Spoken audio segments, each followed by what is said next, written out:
I have to wear a jacket now. Jacket because it's really comfy. Alright, I'm gonna go. Bye.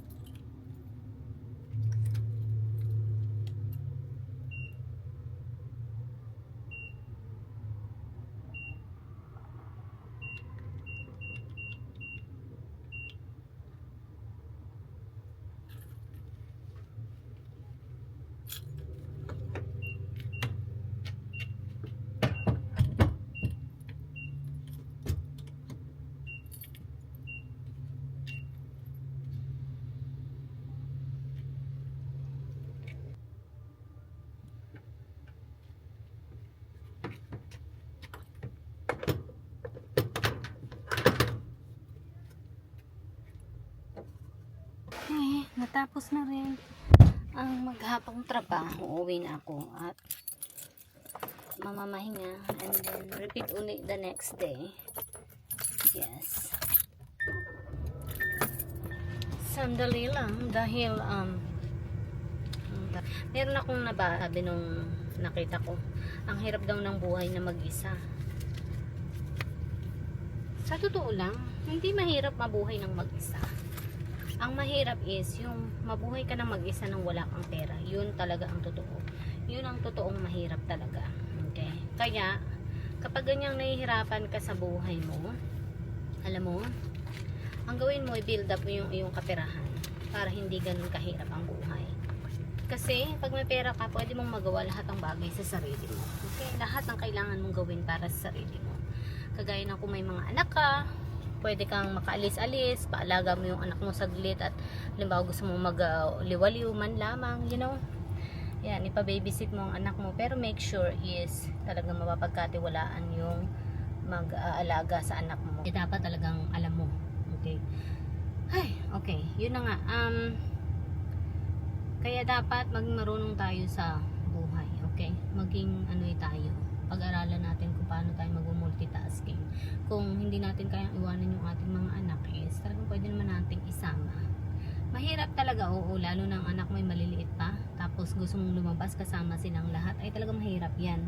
Nakita ko yung iba, pero sabi ko nga pag-aralan mo. Ako nga, isa lang ang anak ko noon, hirap na, maliit pa yung bata, maliit pa yung anak ko noon, pero napag-aralan ko naman kayanin. Yun, uwi na ako and alas 4 na pala. Okay.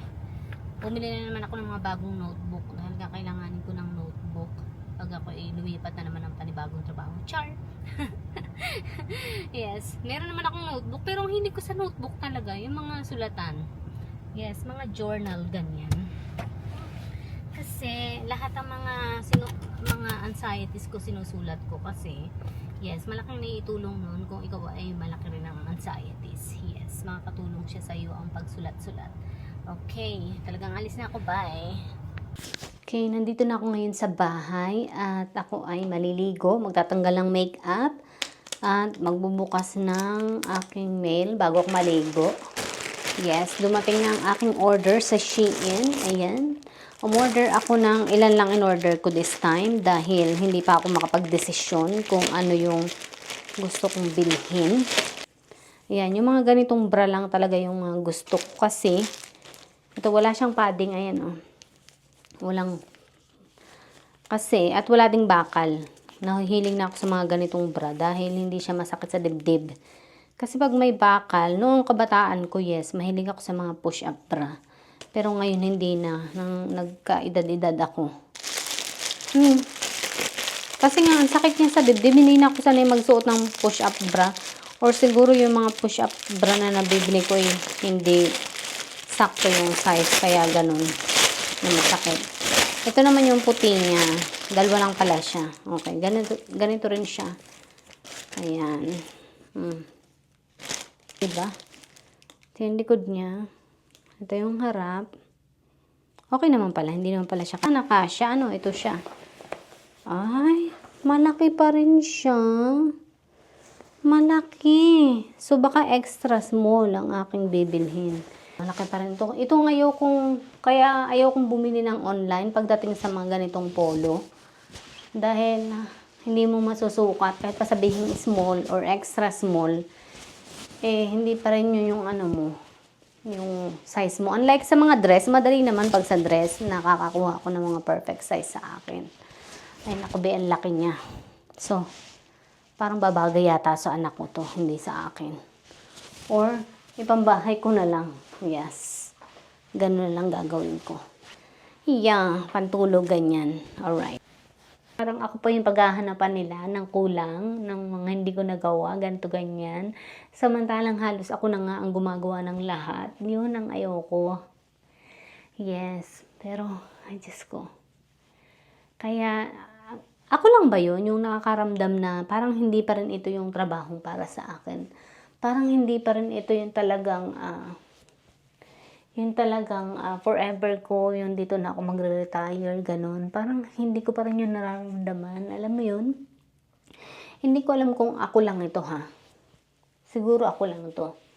Or dahil wala akong kakontentuhan sa sarili ko. Pero alam mo yun, kasi nga, naramdaman ko na ito noon eh. Yung bata pa ako, yung pakiramdam na parang wala kang patutunguhan, parang gano'n. Yun ang nararamdaman ko sa trabahong ito. And tama ako. Pag anong pakiramdam ko ay gano'n, parati akong tama at hindi ako kailanman nagkakamali. Kaya gusto kong sundin yung nararamdaman ko na, alam mo yun, ituloy yung kung ano man yung gusto kong gawin sa buhay ko. Habang ako ay may panahon pa rin sa buhay, you know. Dahil, 40 pa lang naman ako, hindi pa naman ako gano'n katandaan. Bata pa ako. Meron pa akong kahit pa paano at least 20 years sa pagtatrabaho, you know. Ay, Diyos ko, 20 years. Nakakapagod ang buhay sa mundong ito. Diyos ko, ngayon naiintindihan ko na kung bakit walang nabubuhay ng, alam mo yun, ng immortal. Dahil talagang, kaya pala naiintindihan ko na ngayon kung bakit marami ang mga, alam mo yun, yung talagang naanay sa buhay nila, yung parang na-stress. Hindi naman ako nai-stress. Kaya lang naiintindihan ko na yung iba kung bakit. Yung parang wala na silang sa buhay nila. Yung wala nang parang saysay sa buhay. Pero hindi naman walang saysay ang buhay. Kasi kung walang saysay, wala ka nang gagawin, di ba? So, kaya nga, pag ganun ang nararamdaman mo, gagawa ka ng paraan para hindi mo maramdaman yung kakulangan sa buhay mo, di ba? Kasi kung nararamdaman mo yun, tapos ini-ignore mo, talagang magiging ganun, di ba? Yun.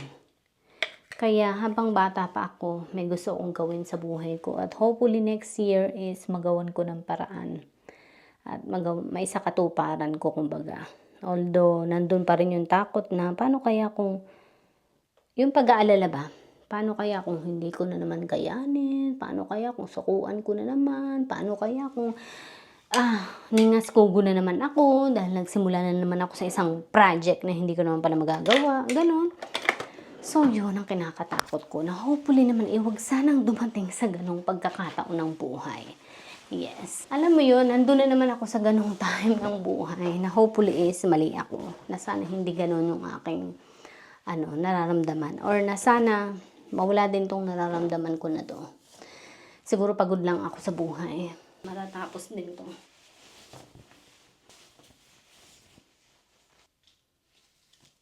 Ang katinong shots ko. Kasi nagpakuha ko ng shot. Nakalimutan ko na kung anong shot yung itinurok sa akin. Basta nagpa-flu shot ako. Tapos varicella yan nga yung tinurok sa akin. Hanggang ngayon nandito pa rin siya. And Makati siya. Ayan parang pakiramdam ko is ganito siya kalaki. Tapos nagkamali pa yung turok niya. Tinurukan pa naman ako dito. Sabi niya, hindi dumugo. Kaya ulitin natin. Pag kanyang hindi dumugo, hindi siya, wala siya sa tamang posisyon. Kaya inulit uli yung turok. Dalawa yung turok din eh. Babalik ako doon sa clinic para ng TB screening test. Yun. And hopefully okay naman ako. Kasi nagpa-screen test ako noon ng TB. Wala naman okay naman. So, I'm sure na magiging okay din ang lahat. Alright, so malalaman ko this Friday kung anong aking desisyon sa buhay. Ay, kung titigil na ba ako pagtatrabaho at ituloy na lang yung aking, pangalawang buhay, ganun. Pangalawang buhay. Pangalawang klase ng buhay yan. Ito na yung brand, naisukat ko na siya, ayan. Maganda siya. Yan, komportable. Oh, 'di ba? Kaya gustong-gusto ko yung mga ganitong bra eh. Kasi talagang ano siya, komportable talaga siya, mga sis. Ayan. 'Di ba? Kahit hindi mo kahit wala siyang padding is maganda pa rin sa boobs. Ayan oh. Maganda pa rin siya at hindi ka masasaktan talaga sa dibdib. Sa ganito kasi masakit eh pag may bakal. Eh ito yung mga ganitong bra ang gustong-gusto ko kasi hindi siya masakit. Yes. At very comfortable nga. Yes. Alright. Alright. Talagang liligo na ako for real. Bye.